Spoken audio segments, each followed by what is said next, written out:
In the gleaming towers of Fairmont Company, a prestigious investment firm, there was one person who went unnoticed every day: Martha Gray. She was the custodian, arriving before dawn with her gray hair tied into a loose bun, her navy uniform faded from years of service. Her presence was barely acknowledged, and she moved through the polished halls, cleaning quietly as the business world spun around her. But Martha was no ordinary custodian. Years ago, she had founded Fairmont Company, working tirelessly to build it from the ground up. She had stepped away, though, entrusting its growth to her protege, David Langston. She retained the majority of the company's shares, but chose a quieter life, watching from afar. However, over the years, Martha heard rumors that troubled her deeply, whispers of unethical practices and a toxic work culture under David's leadership. Determined to see for herself, Martha returned to the company, not as the boss, but as a silent observer. Martha watched as the company she had once built fell into disarray. David, once humble, was now arrogant and dismissive of those below him. His behavior, particularly towards women and junior staff, became more distasteful by the day.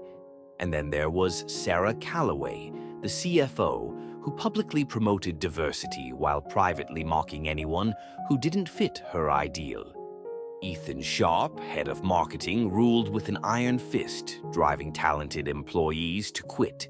But it was an overheard conversation that pushed Martha over the edge.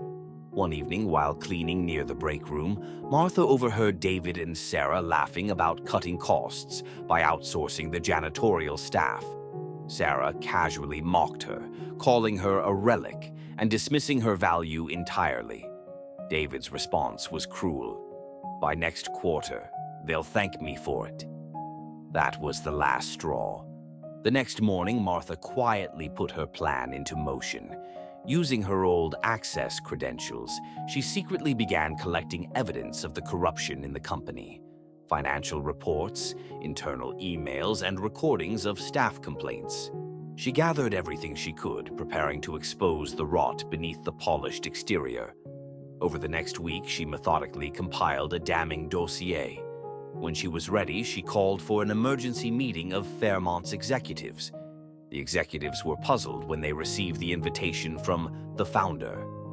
As they filed into the boardroom, they were shocked to see Martha sitting at the head of the table. David entered last, his usual smirk faltering as he saw her.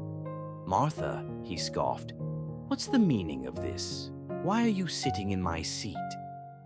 Martha didn't flinch. "Your seat?" she asked calmly. "Let me remind you, David, this company exists because of me." She pressed a button on the remote, and the projector flickered to life. On the screen appeared a series of damning emails and audio recordings. David's disparaging remarks, Sarah's exploitation of employees, and Ethan's bullying tactics. The room fell silent. "Fairmont Company was built on integrity," Martha said, her voice firm. "But you've turned it into a place of corruption and exploitation."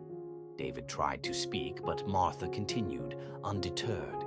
"Effective immediately, David, Sarah, and Ethan, you are all relieved of your positions. Security will escort you out." In the weeks that followed, Martha took the helm of Fairmont Company once again. She worked quickly, implementing reforms and reaching out to the employees who had suffered in silence.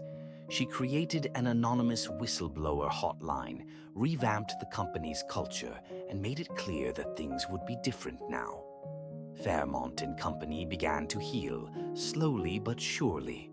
As for Martha, she stopped wearing her old custodian's uniform, but she made it a point to thank every custodian she passed in the halls, never forgetting the power of the unseen.